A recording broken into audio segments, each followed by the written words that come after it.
Bonjour à toutes et à tous. Cette semaine, nous allons commencer par une avant-première qui sort la semaine prochaine. La nuit d'Halloween 1963 à Haddonfield, dans l'Illinois, Michael Myers, alors âgé de 6 ans, a assassiné de sang-froid sa propre sœur. Mais ce n'est que 15 ans plus tard, lors de la nuit d'Halloween 1978, que la légende de Michael Myers est née. Après s'être échappé de l'hôpital psychiatrique, il est retourné à Haddonfield, où il a sauvagement assassiné des résidents de son quartier. Seule la jeune Laurie Strode avait survécu. Alors Laurie, après toutes ces années, qu'est-ce qui selon vous a poussé Michael à commettre tous ces meurtres? Vous croyez pas au croque-mitaine? Non. Vous devriez. Dans cette ville, Michael Myers est un mythe. Une histoire pour effrayer les enfants. C'est quoi ce... Mais ce croque-mitaine existe. Et il est de retour. Sauve-toi! Michael Myers s'est échappé. C'est un tueur. Mais c'est lui qui sera tué cette nuit. Tu peux fermer la porte?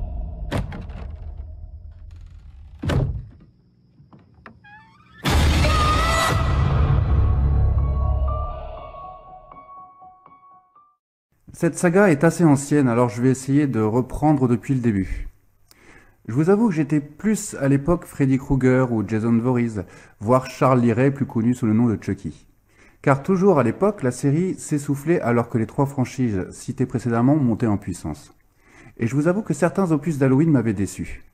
Il a fallu que dans les années 2000, qu'un réalisateur du nom de Rob Zombie reboote la saga, et les deux opus de ce réal m'avaient vraiment plu parce qu'ils étaient vraiment violents et bien gore. Par contre, celui-ci l'est beaucoup moins. Ce dernier film, pour moi, est plus construit comme un hommage aux anciens opus, mais surtout au personnage de Laurie Strode joué par Jamie Lee Curtis. Je l'ai donc bien aimé, un petit film sympa pour Halloween. Le deuxième film que je suis allé voir est une comédie policière, Frenchy. Vite montrer à celui qui a le masque. C'est bon, j'y vais! C'est mon fils. Toi et moi, on fait une bonne équipe. Va ici tout de suite! Oblige pas à courir, hein! Bouge pas! Vous connaissez Miami? Non. Vous allez adorer. C'est vous les Français? Oui, de Belleville. Ravi de vous rencontrer. Chez nous, tu es pas un vrai flic. Toi, t'es là pour observer, ok? Est-ce que t'es dingue? Tout est faux de moi ou quoi? Donc, j'ai pas le droit d'avoir un gun, j'ai ni le droit d'interroger des témoins. Vous profitez? Qu'est-ce que je peux faire alors? Rien du tout. Vos clés de voiture. Mais non, pas une Twingo! Elle est là, ma voiture. C'est ça ta caisse? Même deux flics à Miami, on va pas le faire en fait. Bon, j'aime vraiment Omar Sy parce que je trouve qu'il a énormément de talent. J'ai trouvé le film sympa et dépaysant et je suis que beaucoup d'entre vous vont penser au fameux Axel Foley du flic de Beverly Hills incarné par Eddie Murphy. Une trilogie d'ailleurs excellente. Le film nous fait voyager de Belleville aux États-Unis en passant par l'Afrique, alors que Foley lui vient de Brooklyn pour se retrouver dans les extravagants quartiers de Beverly Hills. Mais pour moi, il manque quelque chose. Les blagues sont pas assez recherchées. Je pense que Sy peut faire encore beaucoup mieux dans ce registre. Ou alors il faut le laisser improviser sur certaines scènes.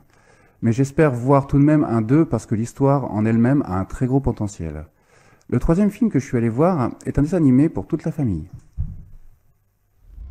Bienvenue dans le quartier général des PEP. Ça veut dire les petits pieds existent. Patate. On a cherché partout sur la montagne, on rêvait d'en trouver un. Et ce jour est enfin arrivé. C'est un petit pied. Oh bon sang, c'est un petit pied! Il est parti où? Cherche dans ta mémoire. Il a été emporté par le vent au-dessus des nuages! Vers où? Vers le haut? Sur le côté? Vers le bas! Vers le bas? Mais oui, bien sûr. Il a vu un Il petit dit qu'il pied! était encore là. Il dit qu'il est tombé du ciel! Gary, ne t'énerve pas. Tu sais que tu dois J'ai éviter. essayé, mais j'ai tellement peur! Fils, tu as forcément mal vu. Ligo, tu seras banni de notre village tant que tu ne seras pas prêt à nous dire la vérité. Je sais ce que j'ai vu, et je vais le prouver! C'est trop tard pour avoir des doutes? Ouais. Igor! Si tu meurs, je peux avoir tous tes biens terrestres. Ouais, pardon, quand tu mourras. Et c'est parti.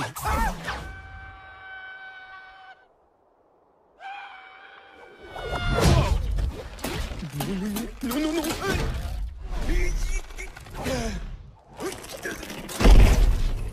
Aïe. Standing here on my own. Yeah, the first step's the hardest. You walk into the unknown. Bonsoir, je m'appelle... Non, non, non. Je t'emmène chez moi. You're right here beside me. There's nothing else to need. Your eyes meet me in my head. And nothing's out of reach. And you're with me. It feels like I'm finally. On sera en sécurité ici, bien au chaud. Ah non. Ne meurs pas, ne meurs pas, ne meurs pas. Il fait bon. Une minute. Qu'est-ce que... Alors, ça va? T'es bien réchauffé de tous les côtés? Qu'est-ce qu'il y a? Ça va pas? T'as faim? Tiens, j'ai ton casse-croûte.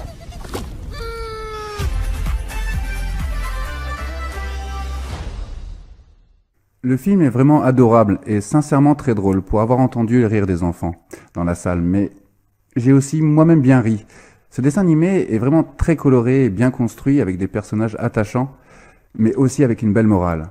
Sans oublier qu'il y a pas mal d'actions, d'aventures, et il est bien rythmé parce que tout de suite on rentre dans l'action du film. Et on n'a pas le temps de s'ennuyer. Je le recommande donc pour les petits, mais aussi pour les grands. Voilà mes amis, cette émission touche donc à sa fin, et je vous dis à la semaine prochaine pour de nouvelles aventures cinématographiques.